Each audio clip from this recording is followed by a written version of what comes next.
గరం గరం బెజవాడ రుచుల్లో ఈరోజు మనము ఒక మంచి వీడియోని చూస్తున్నామండి. ఇది నెయ్యి ఎలా తయారు చేసుకోవాలో మనం చూస్తున్నాం. ఈరోజు మనం బజార్లో కొనుక్కుంటే ఏమవుతుందంటే అండి, మనం టేస్ట్ అంతగా అనిపించట్లేదు కదా. మనం ఇంట్లోనే తయారు చేసుకుంటే చాలా బాగుంటుంది. మనం పాలు కాగబెట్టినప్పుడు ఫ్రిడ్జ్లో పెట్టుకున్నాం అనుకోండి, దాని మీద వచ్చే మేగడి లేకపోతే పెరుగు మీద వచ్చే మేగడి మనం తీసుకొని ఒక స్టీల్ బాక్స్లో కానీ స్టీల్ డబ్బాలో కానీ స్టోర్ చేసుకుని మనం డీప్లో పెట్టుకోవాలండి. ఎందుకంటే ఫ్రిడ్జ్లో పెట్టుకున్నాం అనుకోండి, మామూలుగా దాని మీద ఒక ఎల్లో కలర్ లేయర్ వచ్చి దాని మీద ఏమవుతుందంటే స్మెల్ వచ్చేస్తుంది ఇది త్వరగా. కానీ డీప్లో పెట్టుకున్నాం అనుకోండి, ఎన్ని రోజులైనా కూడా పాడవదు, చాలా బాగుంటుంది. స్మెల్ కూడా ఎలాంటి స్మెల్ ఉండదండి. ఇదిగో చూడండి, నేను డీప్లో పెట్టుకున్నాను. ఇట్లా గిన్నెలో తీసుకున్నానండి. తీసుకొని దీన్ని ఎలా వెన్న తయారు చేయాలో నేను చూపిస్తానండి ఈరోజు.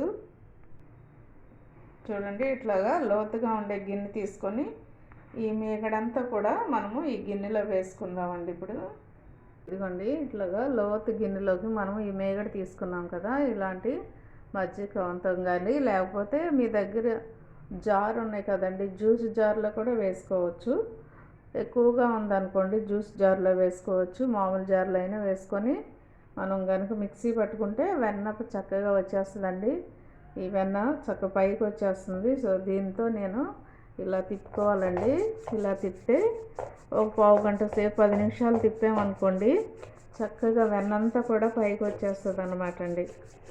తప్పకుండా మీరు ట్రై చేయండి. బయట కొనుక్కోకుండా ఇట్లాగా మనం కనుక స్టోర్ చేసుకుంటే, మేగడి స్టోర్ చేసుకుని ఒక 15 రోజులకి అట్లాగా మనం కాగబెట్టుకొని బాటిల్లో పోసుకుంటే చాలా టేస్ట్గా ఉంటుందండి ఈ నెయ్యి. ఇట్లాగా మనం ఒక 10 నిమిషాలు తిప్పితే ఈ వెన్న వచ్చిన తర్వాత మళ్ళీ చూద్దామండి. మనం చూడండి, దీంతో మనం ఇట్లాగా తిప్పిన తర్వాత ఇట్లా వచ్చిందండి వెన్న. ఈ వెన్న అంతా కూడా ఒక గిన్నెలోకి మనం తీసుకోవాలి. ఒక స్పూన్ తీసుకొని ఇట్లాంటి ఒక స్పూన్ తీసుకొని చూడండి, ఇదంతా కూడా ఒక గిన్నెలో వేసుకోవాలండి మనం.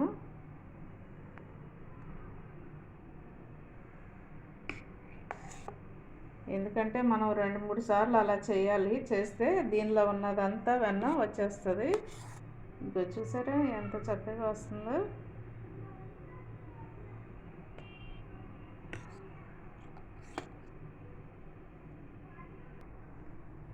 చూడండి, ఇదంతా కూడా మనం అలా వేసేసుకొని చక్కగా దీంతో మళ్ళా ఈ వెన్న వచ్చేంత వరకు కూడా దీంతో చిక్కుతానే ఉండండి. తీసి గిన్నెలో వేసుకుంటూ ఉండండి. అలా చేస్తే చాలాసార్లు మనం 3 సార్లు 4 సార్లు అలా చేస్తే దీనిలో ఉన్న వెన్నంతా కూడా వచ్చేస్తుందండి.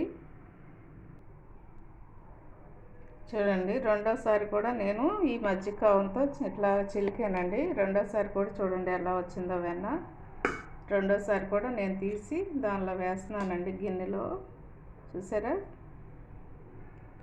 చాలా బాగుంటుందండి. మీరు కూడా తప్పకుండా ట్రై చేయండి. ఎందుకంటే మనం కొనుక్కున్న పాలే, కానీ ఇది గోల్డ్ ప్యాకెట్ మనం తీసుకుంటాం కాబట్టి దానిలో వచ్చే మేగడండి.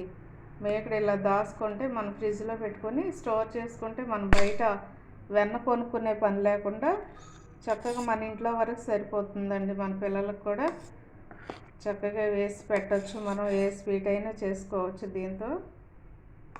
చూడండి, ఇట్లాగా మొత్తం తీసి దీనిలో గిన్నెలో వేస్తున్నాను నేను.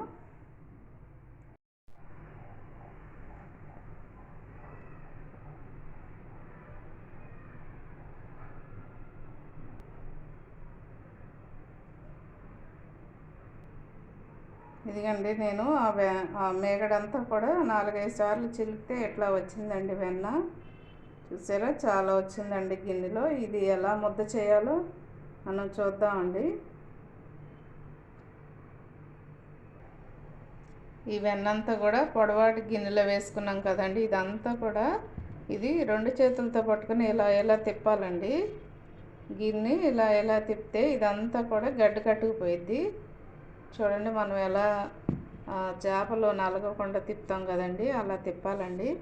తిప్పితే ఏమైందంటే చూడండి, వెన్న ఇలా గడ్డ కట్టేస్తుందండి ఒకే ముద్దలాగా అయిపోయింది ఇలా ఇలా తిప్పితే కనుక. చూద్దామండి, ఇదిగో చూడండి అలాగే ఇప్పటికే కట్టింది కదా. 2 చేతులతో పట్టుకొని ఇలా గిన్నె కనుక తిప్పితే చక్కగా ముద్ద అయిపోయిద్దండి.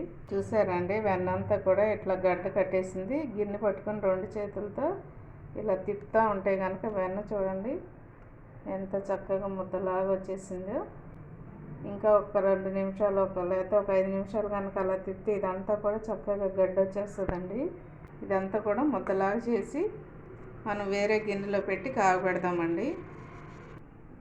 చూడండి వెన్నంతా కూడా ఇట్లా ముద్దలాగా చేసుకొని లోపల చూడండి వేస్ట్ మజ్జిగ చాలా వచ్చాయి కదండి. ఇవన్నీ కూడా పారబోసేయాలండి. ఈ ముద్ద తీసుకొని ఇంకా వేరే గిన్నెలో వేసుకొని తర్వాత ఏం చేయాలో చూద్దామండి. కొంచెం మంచినీళ్ళు అండి, చల్లనీళ్ళు పోసి ఒకసారి మనం దీన్ని కడుగుదామండి. ఎందుకంటే మనం ఇన్ని రోజులు ఫ్రిడ్జ్లో పెట్టాం కదండి. అదిగాక వేస్ట్ మజ్జిగ కూడా దీనిలో ఉంటాయి. ఇట్లా కడిగితే స్మెల్ రాదండి, నెయ్యి స్మెల్ రాకుండా మంచి స్మెల్ వస్తుంది. దీనిలో ఉన్న వేస్ట్ అంతా కూడా బయటకు వచ్చేసిద్దండి. చూడండి, ఇది వెన్న మనం స్టవ్ మీద పెట్టామండి. మీడియం ఫ్లేమ్లోనే పెట్టుకొని కాగబెట్టండి. ఎందుకంటే గోల్డ్ కలర్ వచ్చేంత వరకు కూడా మనం ఈ నెయ్యి కాగుతూనే ఉండాలి. అందుకని ఎక్కువ మంట పెట్టారనుకోండి మాడిపోతుంది. అందుకే మీడియంలో పెట్టుకోండి. చూడండి ఇలా ఉడకాలండి. ఉడికితే చక్కగా కాగిపోతుంది. ఇది మంచి స్మెల్ కూడా వస్తుంది. జస్ట్ ఇట్లాగా ఒక 10 నిమిషాలు కాగాలండి. కాగితే మనకి చక్కని నెయ్యి తయారవుతుంది. చూడండి ఆయిల్ లాగే ఎంత చక్కగా పైకి వచ్చేస్తుందో నెయ్యి. ఇది గోల్డ్ కలర్ వచ్చేంత వరకు కూడా మనం స్టవ్ మీదే ఉంచాలండి. నెయ్యి కాగేటప్పుడు చిటికుడు సాల్ట్ వేసుకోండి, కొంచెమేనండి, ఎందుకంటే టేస్ట్ కోసం. ఈ చిటికుడు వేస్తే చాలా టేస్ట్గా ఉంటుంది నెయ్యి. చూడండి నెయ్యి కాగిపోయిందండి. ఇప్పుడు మనం వడపోసుకుంటున్నాము. చూడండి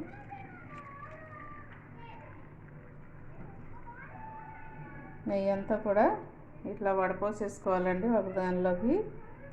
చూడండి వేస్ట్ చాలా వస్తుంది. అందుకని వెంటనే వడపోసుకున్నాం అనుకోండి మనం ఈ వేస్ట్ పీల్చకుండా ఉంటుంది అన్నమాట అండి. చూసారా ఎంత మంచి నెయ్యి, మంచి స్మెల్ కూడా వస్తుందండి. ఇప్పుడు కొంచెం కరివేపాకు వేసుకుందామండి మనం.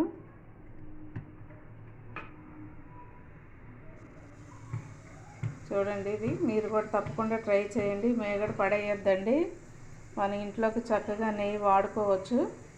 తప్పకుండా మీరు కూడా ట్రై చేసి నా కామెంట్స్లో పెట్టండి. అలాగే గరం గరం బెజవాడ రుచులు మా ఛానల్ని మర్చిపోవద్దు. సబ్స్క్రైబ్ చేయని వారంటే సబ్స్క్రైబ్ చేయండి, షేర్ చేయండి, లైక్ చేయండి. Thank you.